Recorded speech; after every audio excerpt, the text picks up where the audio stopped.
నమస్కారం పిల్లలు. మన తెలుగు సంప్రదాయాల్లో ఎంతో ముఖ్యమైన పండుగ ఏదో తెలుసా?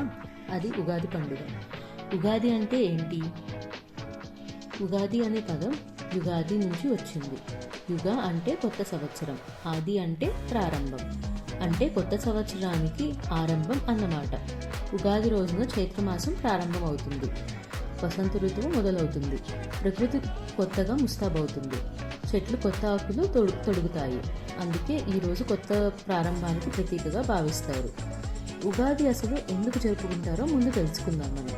పురాణాల ప్రకారం సృష్టికర్త అయిన బ్రహ్మ ఈ రోజునే సృష్టిని ప్రారంభించాడని చెబుతారు. అందుకే ఈ రోజును కొత్త సంవత్సరంగా భావించి ఆనందంగా జరుపుకుంటారు.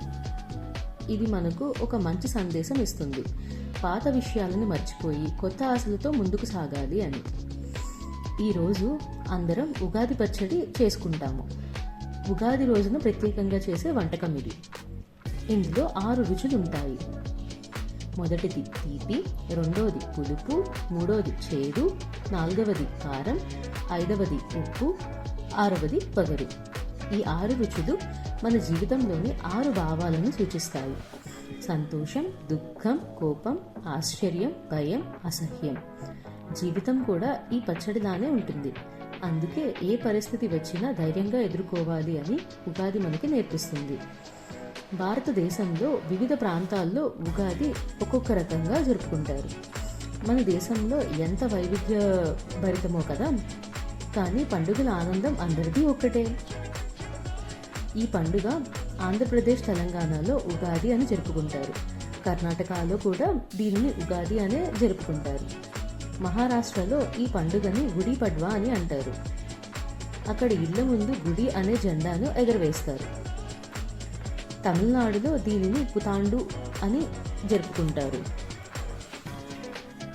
కేరళలో విషు పండుగగా కొత్త సంవత్సర ప్రారంభానికి సూచకంగా విషు అనే పండుగని జరుపుకుంటారు. ప్రాంతాలు మారినా, పేరు మారినా అందరి భావం ఒక్కటే: కొత్త సంవత్సరం సంతోషంగా ప్రారంభించాలి అని. ఈరోజు మనం విశేషంగా జరుపుకునే వాటిలో పంచాంగ శ్రవణం కూడా ఒకటి.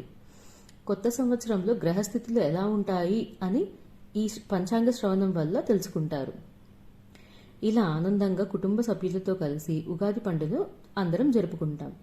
ఈ కొత్త సంవత్సరం మీకు ఆరోగ్యం, ఆనందం, విజయాలు ఇవ్వాలని మనస్ఫూర్తిగా కోరుకుంటున్నాను. మీ అందరికీ ఉగాది శుభాకాంక్షలు. మా ఛానల్ నచ్చితే లైక్ చేయండి, సబ్స్క్రైబ్ చేయండి, మీ ఫ్రెండ్స్తో షేర్ చేయండి. మళ్ళీ కలుద్దాం మరో అందమైన కథతో. నమస్కారం.